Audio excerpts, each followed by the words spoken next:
What's up, Bogota? It's me, Jamie. Today I'm here with Mrs. Mary Hochesang. She's the Director of Drama and the Media Specialist here at Bogota High School. Thank you for being with me today. You're very welcome. Thanks for having me. So I was on the school district website and I was reading about your very impressive background, but what I wanted to know was, how did you come to the arts?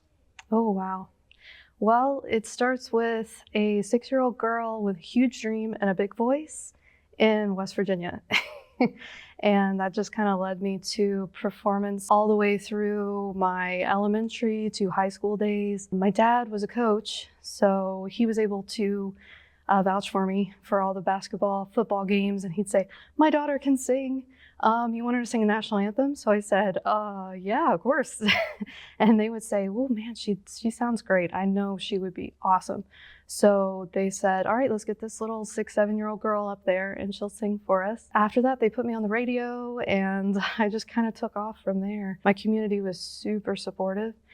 And because of that and all of the awesome teachers that I had throughout the years, all the way up into college, I eventually found my way to an opera degree and a lot of theater experience. That's long and short of it.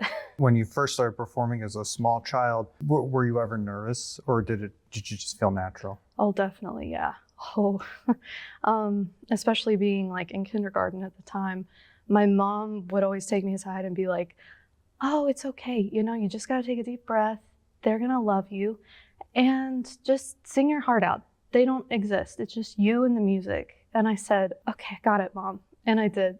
Is that how you got past it? You tune out the audience? Pretty much, yeah. Okay. Eventually it was easy to do, especially whenever they got quiet. And I would start the first, "Oh, say," and they go, "Ooh."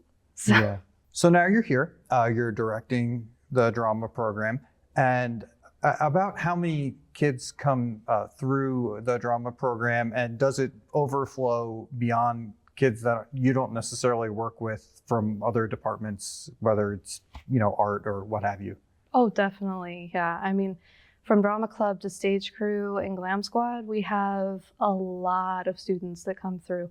We have at least 20 in each. I know I used to be the stage crew advisor here. Whenever I first started, there were 60 total that were interested. And we don't have that big of a backstage space, so we had to say, "Sorry, we can only have this many students," which was unfortunate at the time. But we do kind of cycle through. Each year people graduate, they move on, and we get new members. And across the board in all 3 of the different clubs within the drama department. And they are all involved in everything from anime club to art club to basketball, softball, bowling even. But there's a lot of involvement. And if it's not that, then they're doing extra things outside of school, and they're all working. And they're doing private lessons. They're doing community events, community clubs, and attending different organizations and gatherings in the community. So they're very community involved. And it's really wonderful to have that many kids that are just so caring about their community, not only their school community, but their Bogota community at large. Yeah, I have a question. Yeah. What's a glam squad? Oh, well, they are the students, now that we have 2 boys involved, they're not just ladies, they're ladies and gentlemen. They're the students that are involved behind the scenes who help our actors with quick changes. If they go off stage really quick and they have to have hair and makeup done, costumes changed for something else, then they come back on. And they're in a different costume and hair and makeup. So they help them with those quick changes, as we call them. And they help them prepare before the shows and get all of their wigs and their makeup ready and everything else in between, pretty much. But they're kind of like an extension of stage crew, but they're not out here building and painting stuff. They're working with the actors. Yeah, it's like mid-show costume and makeup, I suppose. Okay. Oh, yeah. Okay, I've seen that before, but I didn't know it had a name. Oh, yeah. Well, maybe it's just our school too, but as far as I know, it's like glam squad or it's makeup crew or, Can you tell us a little bit about the fundraising efforts and why, for example, it's important for the kids to actually see a Broadway show instead of just kind of hearing about there are shows bigger than what we can do here?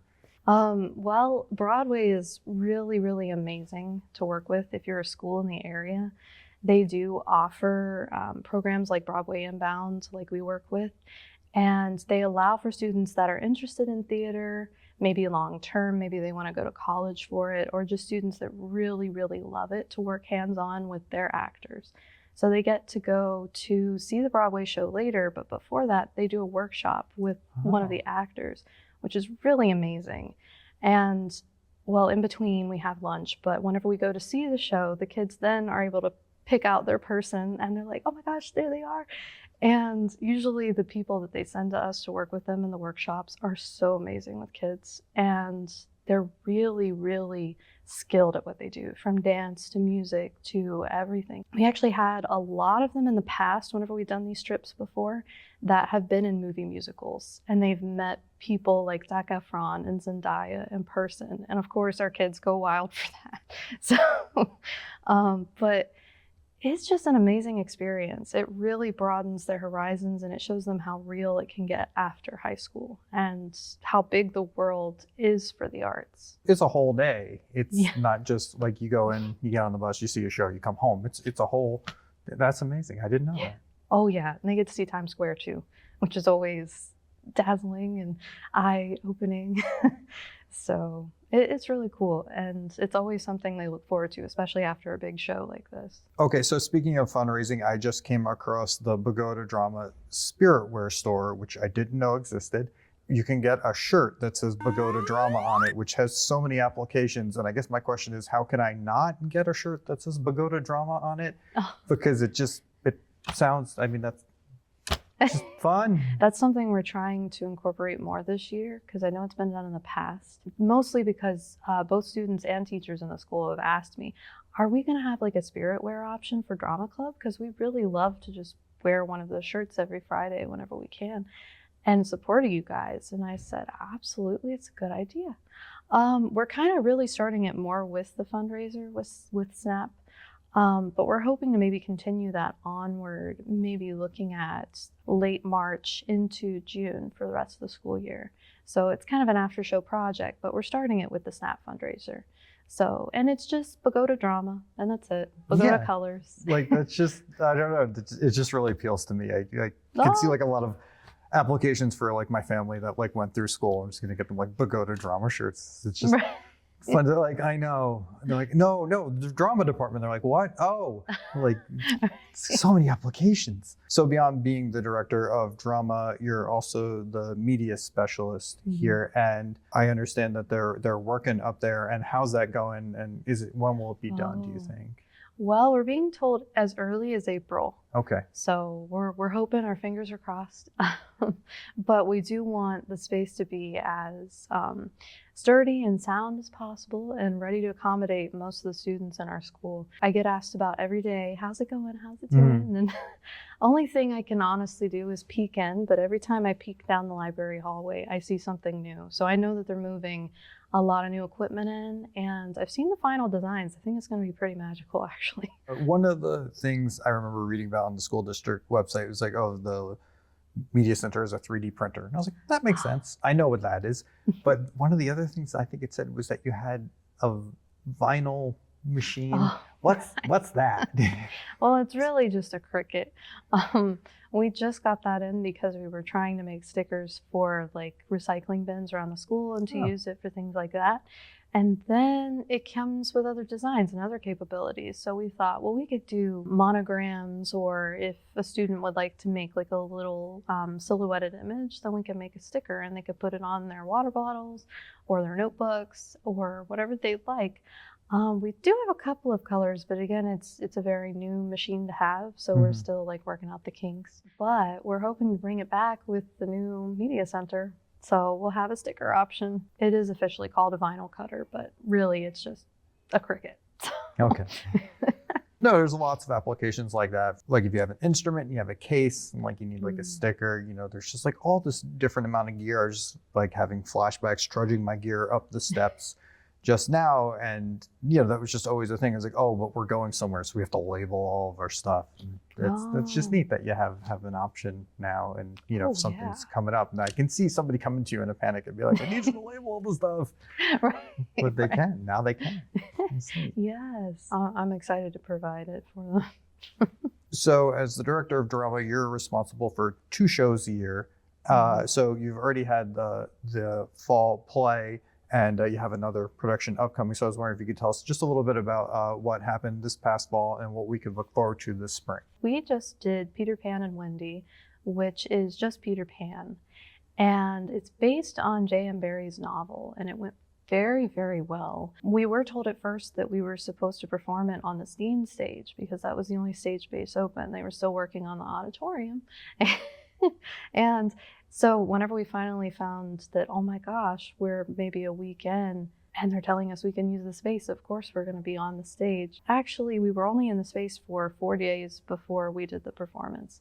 And that, of course, was a little bit nerve-wracking, but the kids did amazing. So they really delivered. And as far as the new musical, it's going to be much longer. It is 3 hours long. Oh, wow. Yeah. As far as I know, that's pretty long compared to some of the shows we've had in the past, but it does do it justice, this show. You're going to want to see both acts because it starts out with our major fairy tale characters, and they all live happily ever after at the end of the first act. But by the second act, everything goes a little upended, and things don't end up ending the way that they do in the original stories that they're from. So we're talking about Little Red Riding Hood, Rapunzel's story, Cinderella, Jack and the Beanstalk, and we see that Jack gets his golden eggs and he gets to sell them. He gets to keep his cow. And we see Cinderella gets married off to the prince, and Little Red Riding Hood ends up saving Granny and everything's okay. But by the second act, we all meet in the woods and the giant wreaks havoc on the kingdom, and we're faced with real life challenges, especially after the narrator. Well, I won't give that away. So once we don't have that happily ever after push with the plot, it ends up going really south. And the characters have to figure out in real life circumstances, what do we do to recover? How do we keep moving on? And where will we go from here? So it's a very fascinating musical.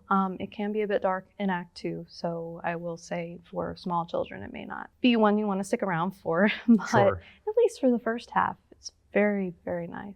Yeah, so I guess for the smaller children, if they were to watch the first act and then like at admission, grab a snack and then maybe it's bedtime, that's probably okay, right? Because I think they kind of get a full story. Right, and then you have your second act where it gets real. Right, it does. Right, yeah, that's my understanding. Okay, great. About how many kids do you have on stage for a show like this? Oh gosh, anywhere from 18 to 26, but we currently have 23, and some are doing multiple roles. Oh wow. Yeah, so it's a pretty big show. Like multiple speaking roles? Mm-hmm. Oh wow. Okay. Yeah. Wow. I don't know how anyone. I can't memorize dialogue. Is anybody that's like had to do one of these with me can tell you I'm reading off the thing here. Thank you for answering all my questions and talking to me today. I really appreciate it. Oh, well, thank you. This was really nice. Thank you so much.